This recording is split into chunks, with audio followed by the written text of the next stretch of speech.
गांगुली मंडल, श्री अरुण चौहान जी, श्री अशोक भारद्वाज जी, मुकेश बसोदी जी, श्री नवीन सरपंच जी, श्रीमती शिमला देवी जी और भारी संख्या में उपस्थित राई विधानसभा क्षेत्र में अपना आशीर्वाद देने के लिए उपस्थित विधानसभा के सभी मेरे बहनों और भाइयों, इस पावन धरा को जो देश के शौर्य और स्वाभिमान की प्रतीक है, इस धरा को कोटि कोटि नमन करते हुए मैं आप सबका हृदय से स्वागत करता हूं, अभिनंदन करता हूं।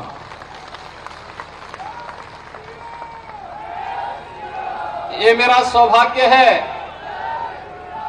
कि जब मैं यहां पर मंच पर आ रहा था तो मुझे सबसे पहले मंच पर आने के पूर्व स्वदेश और स्वधर्म के लिए अपना सर्वस्व न्यौछावर करने वाले राष्ट्र नायक महाराणा प्रताप के श्री चरणों में नमन करने और पुष्पांजलि करने का सौभाग्य प्राप्त हुआ। मैं अभिनंदन करता हूं आपका कि राष्ट्र नायकों का सम्मान कैसे होना चाहिए। महाराणा प्रताप की अश्वारोही ये भव्य प्रतिमा इस बात की प्रतीक है और हमें जब तक इस प्रकार के राष्ट्र नायकों का सानिध्य प्राप्त होता रहेगा, भारत का कोई बाल बांका नहीं कर पाएगा। यह कहते हुए आज मुझे आप सबके बीच में प्रसन्नता की अनुभूति हो रही है। बहनों और भाइयों, महाराणा प्रताप ने उस समय जो सबसे बड़ी विदेशी हुकूमत थी, ताकत थी, उन आक्रांताओं को चुनौती दी थी। महाराणा प्रताप की लड़ाई सत्ता की लड़ाई नहीं थी और स्वाभिमान की लड़ाई थी, स्वदेश और स्वधर्म की लड़ाई थी।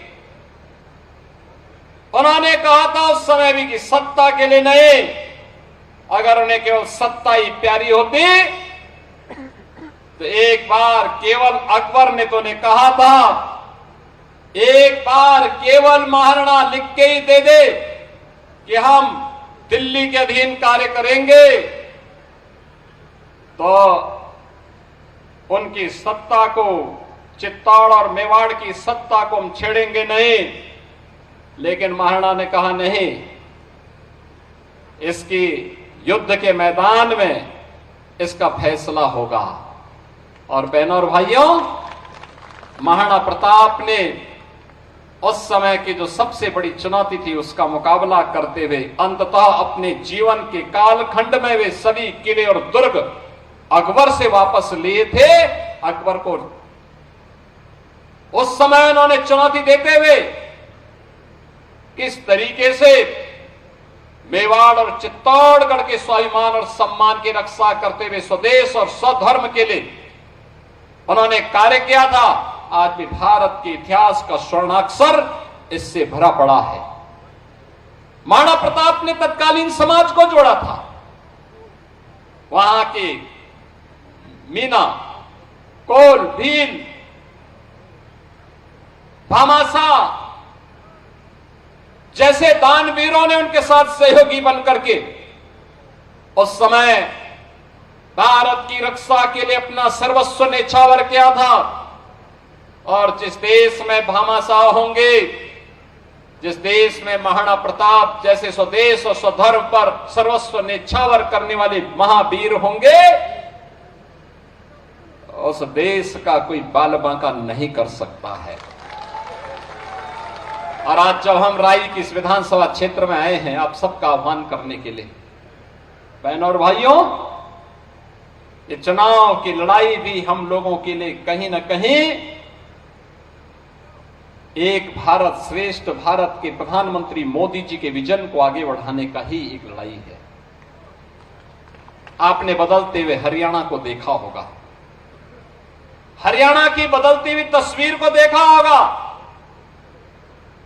डबल इंजन सरकार के समय हरियाणा में जो परिवर्तन हुआ है, इस परिवर्तन को देखा होगा परिवारवाद से ऊपर उठ करके, मत और संप्रदायवाद से ऊपर उठ करके देश के लिए कार्य करने का जज्बा हो, तब देश बनता है, तब जनता जनार्दन का आशीर्वाद प्राप्त होता है।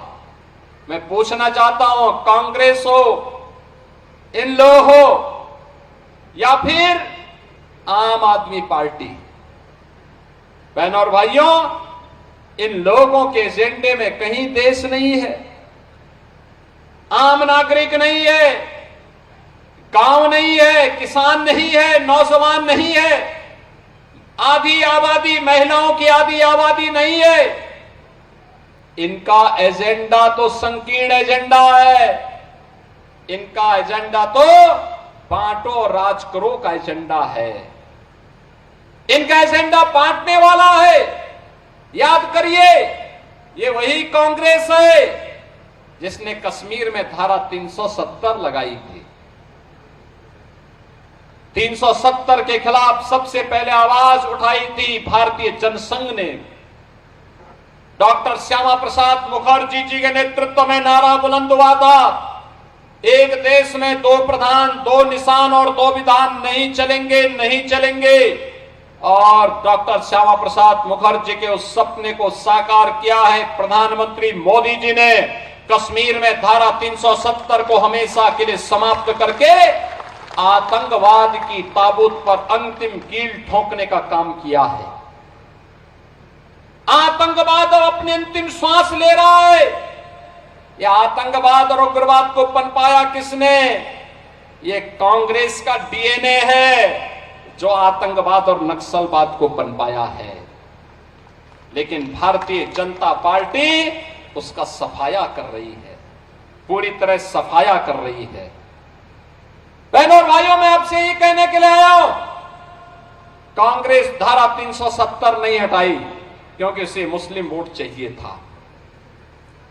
कांग्रेस जाति, मत और पंथ के आधार पर, संप्रदाय के आधार पर देश को बांटने वाली पार्टी है। क्षेत्र और भाषा के आधार पर देश को बांटने वाली पार्टी है। आपने राहुल गांधी का कार्य देखा होगा। जब देश में रहते हैं, उत्तर प्रदेश में आएंगे तो हरियाणा को कोसेंगे, केरल में जाएंगे तो उत्तर प्रदेश को कोसेंगे, और जब नानी के घर इटली जाएंगे तो भारत को कोसते हैं। देश में संकट आता है तो इनको नानी याद आती है, तब भारत की 140 करोड़ जनता जनार्दन याद नहीं आती है। बहनों और भाइयों, एक और देश के खिलाफ इतना शत्रुता का भाव रखने वाली कांग्रेस है। परिवारवाद से जकड़ी हुई इन लोग हैं। आम आदमी पार्टी है जो जेल और बेल के चक्कर में ही अभी पड़े हुए हैं, जिनका कोई ठिकाना नहीं है, जिनको केवल वादा खिलाफी करना ही जिनका एकमात्र पहचान बन चुकी है। और दूसरी तरफ प्रधानमंत्री मोदी जी के नेतृत्व में भारतीय जनता पार्टी है जो कहा सो किया। सुरक्षा और समृद्धि का बेहतर कार्य करके दिखाया है। श्री मनोहर लाल खट्टर जी हो या फिर श्री नायब सिंह सैनी, हरियाणा के विकास के लिए पूरी प्रतिबद्धता के साथ कार्य करते हुए इन लोगों ने हरियाणा को भारत के विकास का एक केंद्र बिंदु बनाने का कार्य किया है।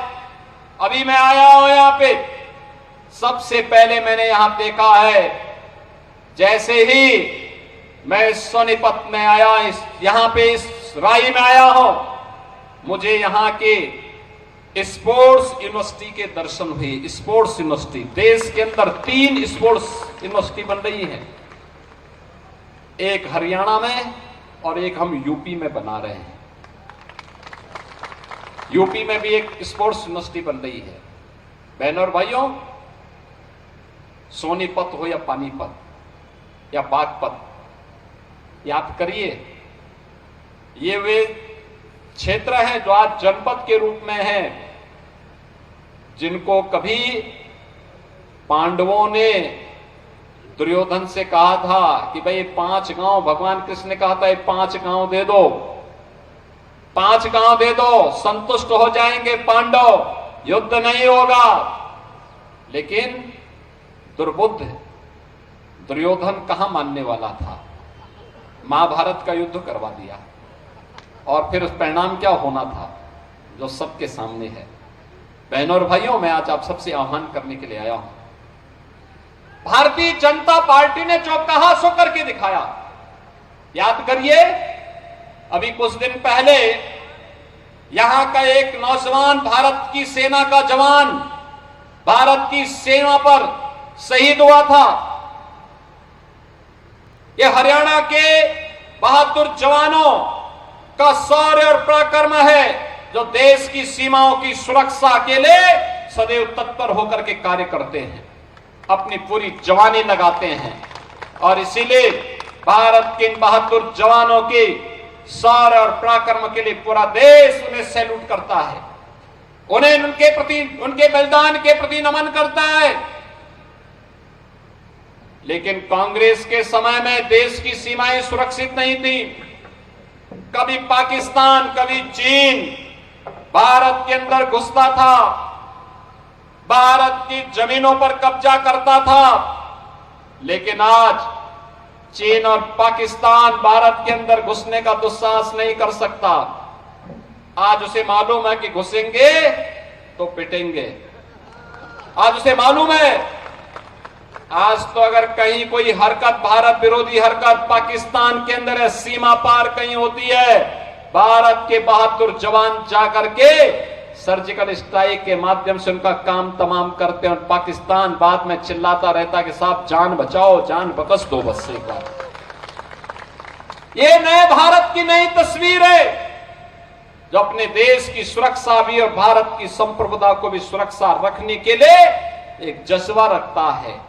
और दूसरी तरफ बहनों और भाइयों, याद करिए, मैं आया, मैंने आपसे पहले आते ही कहा राम राम।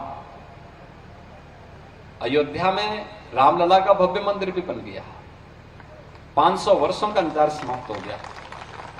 आखिर 1947 में यह देश आजाद हुआ था, पंडित जवाहरलाल नेहरू देश के प्रधानमंत्री बने थे। उनका दायित्व था ना कि सबसे पहले अयोध्या में राम मंदिर बनाते।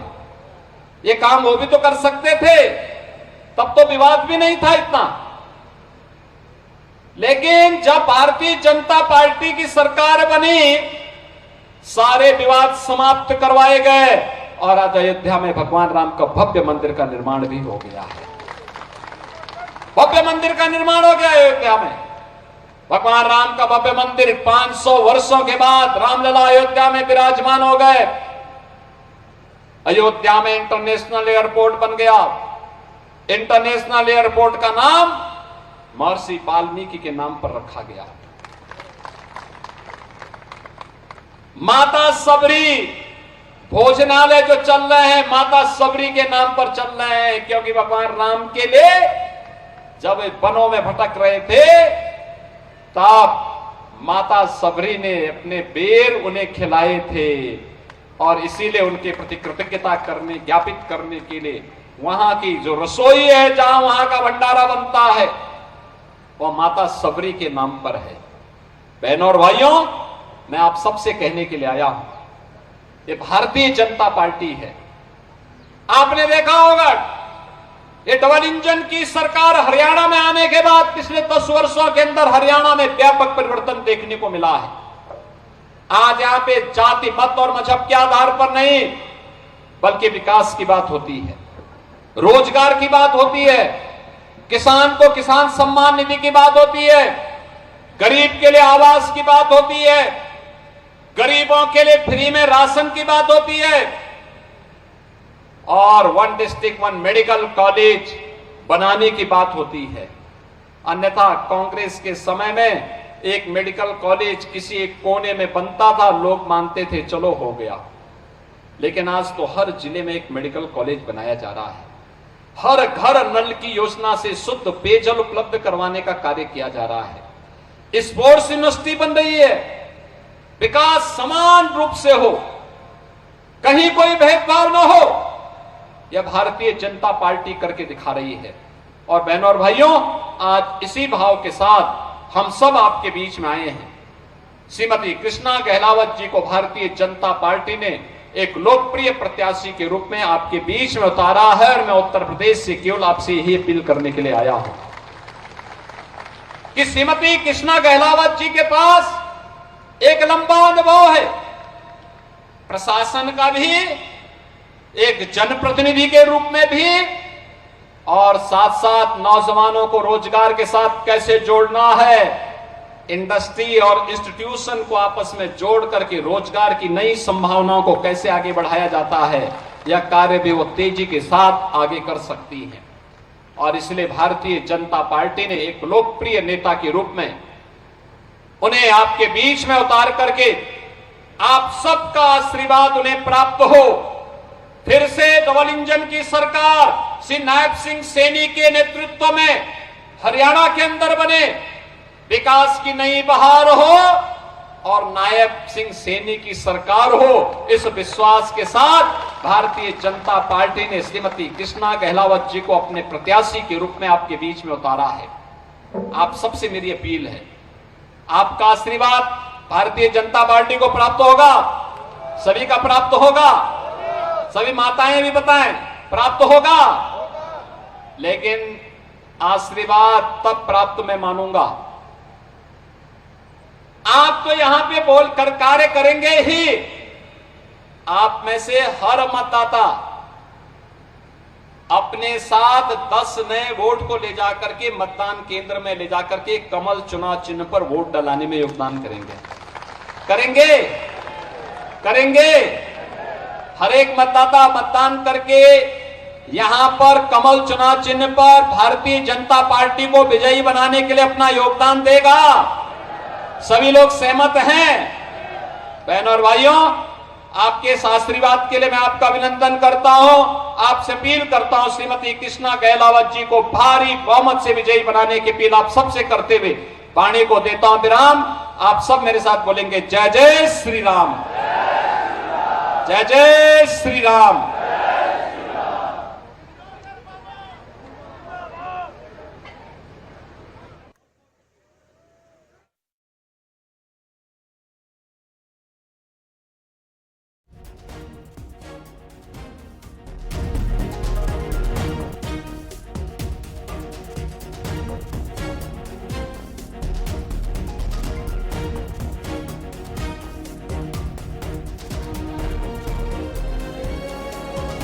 जहां समाजवादी पार्टी के सांसद अवधेश प्रसाद के बेटे अजीत प्रसाद के खिलाफ अपहरण, धमकी और मारपीट के आरोप में मुकदमा दर्ज हुआ है। अजीत प्रसाद के साथ 5 से 6 और लोगों के खिलाफ मुकदमा दर्ज किया गया है। पीड़ित रोहित तिवारी ने इस मामले में कोतवाली में केस दर्ज कराया है।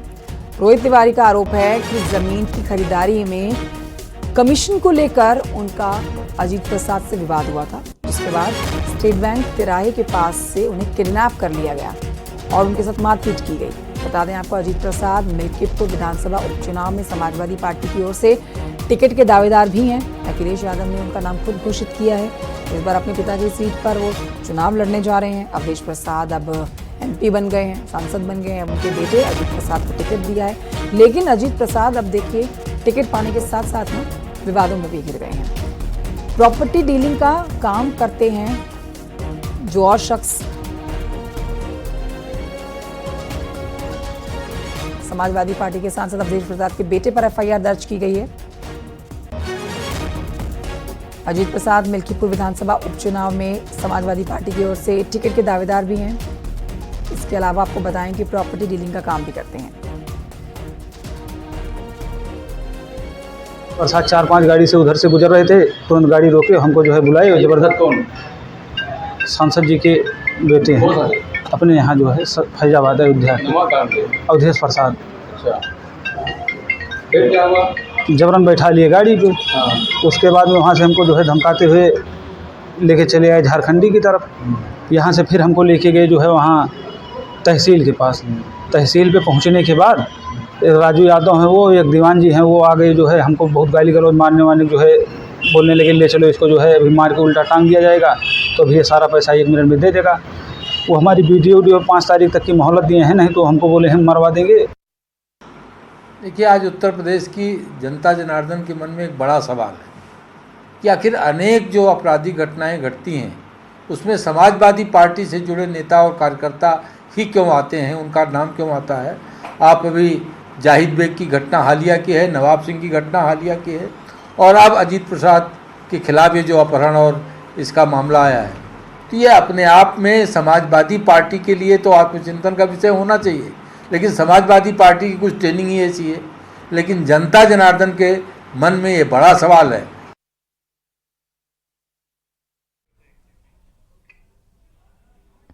बढ़ते आगे, नोएडा की खबर आपको बताते हैं। नोएडा में बीच सड़क पर महिला से मारपीट का एक वीडियो सोशल मीडिया पर हो रहा है वायरल। महिला ने अपने परिजनों पर मारपीट का आरोप लगाया है। परिवार वालों पर यह आरोप लगा रही है महिला मारपीट का। तस्वीरें भी आपको दिखा रहे हैं। मारपीट की वजह प्रॉपर्टी बताई जा रही है। तो प्रॉपर्टी विवाद, जिसमें इस महिला को घरवाले ही पीट रहे हैं। पति पत्नी के बीच पहले से ही कोर्ट में तलाक का केस चल रहा है। मारपीट के बाद थाना सेक्टर 126 में शिकायत करने महिला पहुंची हुई थी।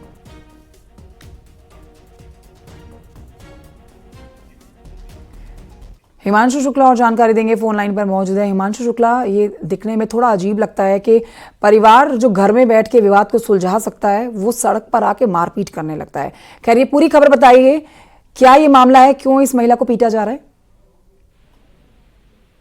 बिल्कुल, देखिए, सेक्टर 131 जेपी वेस्ट टाउन की सोसाइटी का ये पूरा प्रकरण है, जहां पर एक महिला को बुरी तरीके से पीटा जा रहा है और बताया जा रहा है कि पारिवारिक विवाद है और उसका अपने पति के साथ तलाक का केस भी जारी है। लिहाजा इसी को लेकर विवाद था और महिला अपने पति के घर पहुंची थी, जहां पर 2 महिलाओं के बीच में झगड़ा हुआ है और लाठी डंडे चले हैं। इस पूरे प्रकरण में पुलिस के अधिकारी द्वारा जानकारी दी गई कि महिलाओं के खिलाफ निरोधात्मक कार्रवाई यानी 151 का चालान किया गया है और अब ये वीडियो सोशल मीडिया पर तेजी से वायरल हो रहा है। लिहाजा पुलिस के अधिकारियों का कहना है कि कार्रवाई कर दी गई, लेकिन अगर कोई तहरीर आती तो जरूर इस पर मुकदमा लिखकर कार्रवाई आगे भी की जाएगी। लेकिन फिलहाल शांति व्यवस्था कायम है, क्योंकि न्यायालय में पति पत्नी का विवाद चल रहा है। जो तलाक फाइल है केस वो न्यायालय में, लिहाजा पुलिस उस पर कोई टिप्पणी नहीं कर रही। लेकिन जिस तरीके से मारपीट की गई है, घर के बाहर महिला के साथ मारपीट बदसलूकी की गई है, उसको लेकर पुलिस ने कार्रवाई की है और 3 लोगों के खिलाफ निरोधात्मक धारा 151 के तहत चालान काट के कार्रवाई की थी। शुक्रिया आपका हिमांशु शुक्ला जानकारी के लिए।